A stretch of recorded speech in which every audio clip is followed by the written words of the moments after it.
Salut à tous. Avant de plonger dans le vif du sujet qui nous préoccupe tous aujourd'hui, n'oubliez pas de vous abonner à la chaîne et d'activer la petite cloche pour ne rien manquer de mes prochaines analyses sur l'actualité mondiale. C'est le meilleur moyen de soutenir mon travail. Nous y sommes. Aujourd'hui, le 7 avril 2026, le monde retient son souffle. À l'heure où je vous parle, un ultimatum présidentiel d'une gravité sans précédent expire ce soir.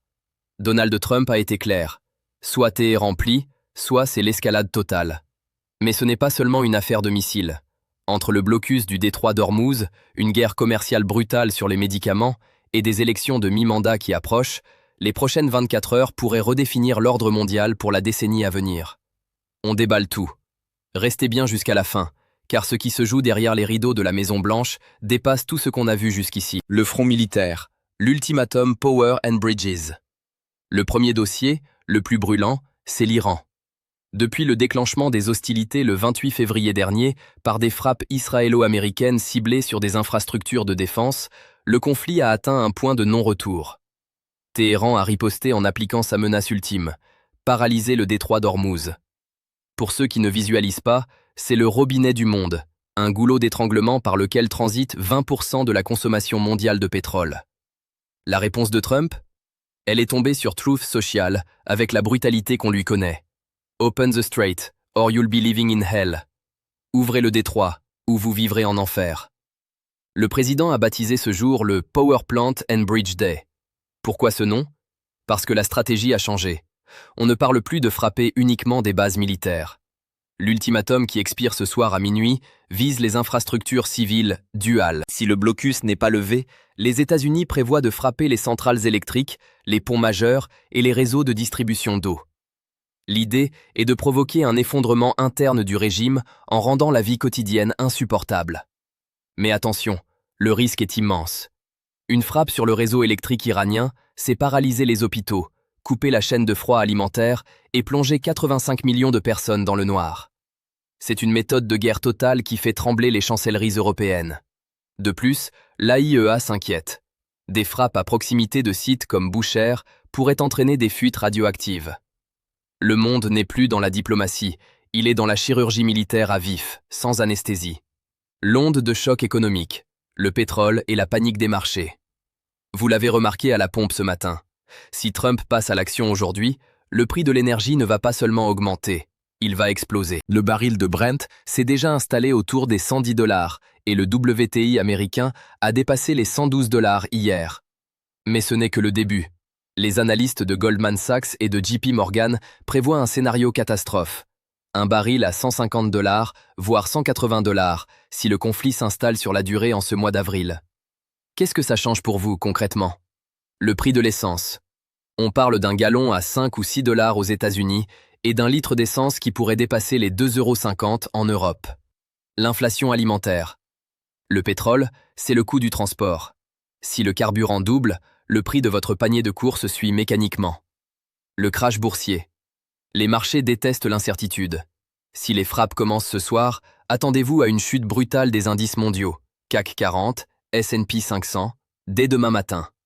Trump parie sur le fait que la douleur économique sera de courte durée si l'Iran cède rapidement. Mais si l'Iran décide de jouer la montre et de saboter d'autres infrastructures pétrolières en Arabie Saoudite ou aux Émirats Arabes Unis, nous entrons dans la plus grande crise énergétique depuis 1973. La guerre secrète. Big Pharma sous pression. Pendant que les porte-avions se mettent en position dans le Golfe, une autre bataille fait rage dans le bureau ovale. Elle concerne votre santé et votre portefeuille. Jeudi dernier, Trump a activé la section 232 de la loi sur l'expansion commerciale pour imposer des tarifs douaniers de 100% sur les médicaments brevetés importés, particulièrement ceux venant de Chine et d'Inde.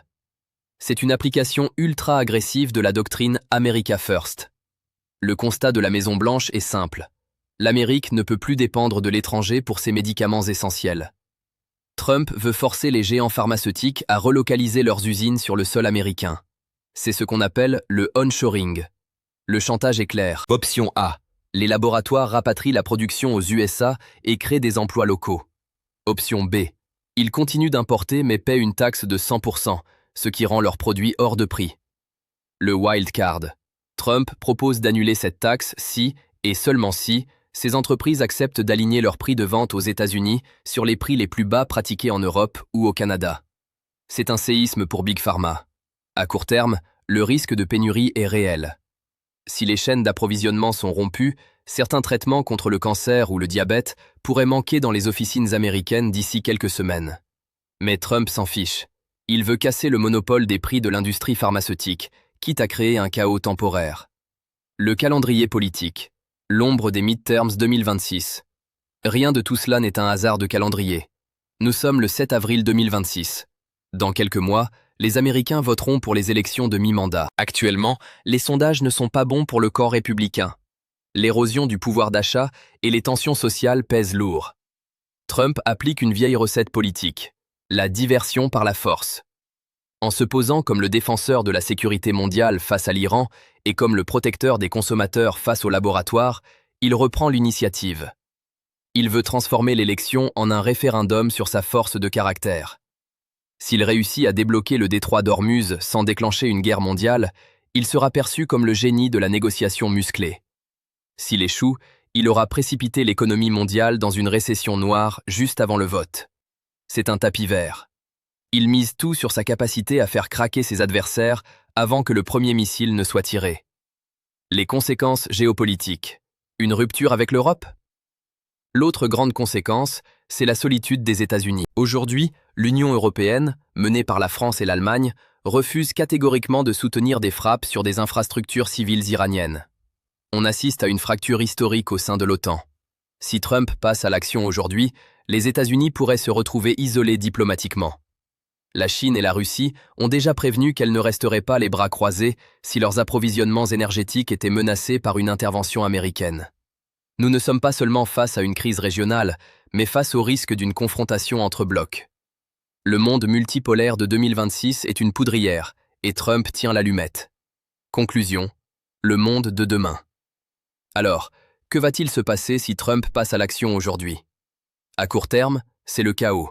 Envolée des prix, instabilité militaire, peur généralisée. Mais dans la tête de Donald Trump, c'est le passage obligé pour purger le système. Il croit qu'en poussant le curseur au maximum, il forcera un nouvel ordre mondial plus favorable aux intérêts américains, où l'énergie est sécurisée et où l'industrie est nationale. Nous vivons peut-être les 24 heures les plus importantes de ce début de siècle. Le 7 avril 2026 pourrait être marqué dans les livres d'histoire comme le jour où le monde a basculé. C'est le moment de confronter les points de vue. Partagez massivement cette vidéo avec vos amis pour recueillir leurs impressions et voir comment ils perçoivent ces événements. Est-ce que cette méthode America First est la solution ultime aux crises de notre temps, ou est-ce une recette assurée pour le chaos mondial? Laissez-moi absolument votre avis dans les commentaires. Seriez-vous prêt à payer votre essence 3 € le litre si cela permettait de gagner ce bras de fer international? Ou pensez-vous que nous sommes en train d'assister à une erreur historique monumentale? J'ai hâte de vous lire et de débattre avec vous. C'était votre analyse du jour. Restez informés, restez critiques. Ciao.